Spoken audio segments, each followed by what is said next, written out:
আসসালামু আলাইকুম, আপনাদের সবাইকে আমার চ্যানেলে স্বাগতম। আজকে আমি আপনাদের জন্য জুসি ফ্রাইড চিকেন রেসিপি নিয়ে এসেছি। যখন মুরগির ভুনা আর মুরগির ঝোল খেতে খেতে বিরক্ত লেগে যায়, তখন আমরা বাসায় এটা রান্না করি। এটা খেতে দারুণ মজা। আসেন শুরু করি। প্রথমে একটা কড়াইয়ে আমরা সরিষার তেল নিয়ে নিব। আপনারা চাইলে সয়াবিন তেলও নিতে পারেন, কিন্তু সরিষার তেল শরীরের জন্য অনেক উপকারী। তারপর আমরা তেজপাতা, লং, দারচিনি, এলাচ আর গোলমরিচ নিয়ে নিব। সবগুলো পরিমাণ মতন নিতে হবে।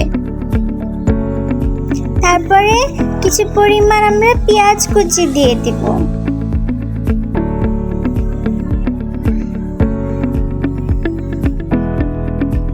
এখন হালকা করে ভেজে নিব এই পেঁয়াজগুলোকে।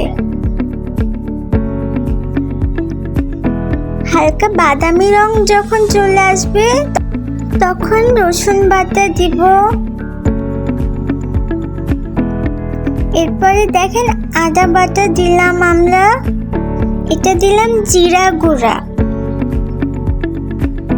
তারপরে দিলাম ধনিয়া গুঁড়া।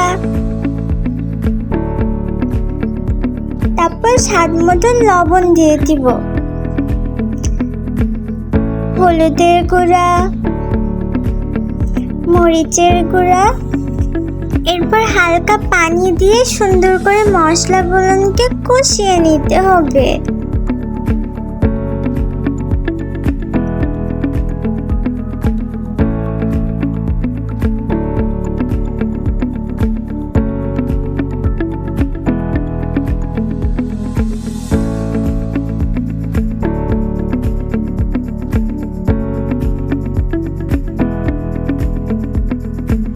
দেখেন মশলা কষানো হয়ে গেছে। এখন আমরা এটাতে মুরগিগুলোকে দিয়ে দিব। এটা সোনালী মুরগি, আমরা আগে থেকে ধুয়ে রেখেছিলাম। এরপরে মুরগিগুলোকে দিয়ে সুন্দর করে নেড়ে নিতে হবে।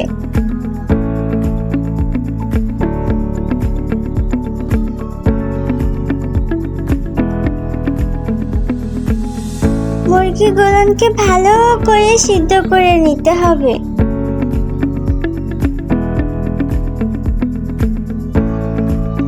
এটা সোনালী মুরগি, তো সিদ্ধ হতে একটু দেরি হয়, তাই আমরা আবার একটু পানি দিয়ে দিলাম।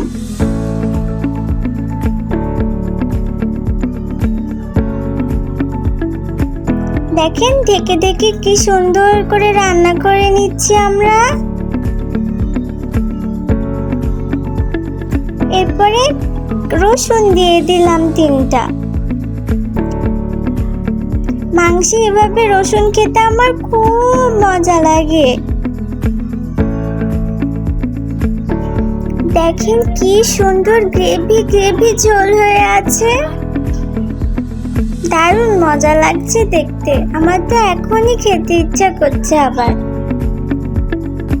মশলাগুলো মুরগির গায়ে লেগে আসা পর্যন্ত আমরা এভাবেই রান্না করে নিব। এরপরে 4-5টা কাঁচামরিচ দিয়ে দিব। এটা দারুণ ফ্লেভার নিয়ে আসে তরকারিতে। ও, আমি তো আপনাদেরকে বলতেই ভুলে গেছি, কাঁচা পেঁয়াজও দিয়েছিলাম কয়েক টুকরা। দেখেন হয়ে গেছে আমাদের রান্না। আমরা এবার সুন্দর করে পরিবেশন করে নিয়েছি। জানেন এটা পরোটা দিয়ে খেতে দারুণ মজা লাগে। আজকের জন্য এতটুকু। আপনারা প্লিজ আমার চ্যানেলটাকে সাবস্ক্রাইব করেন।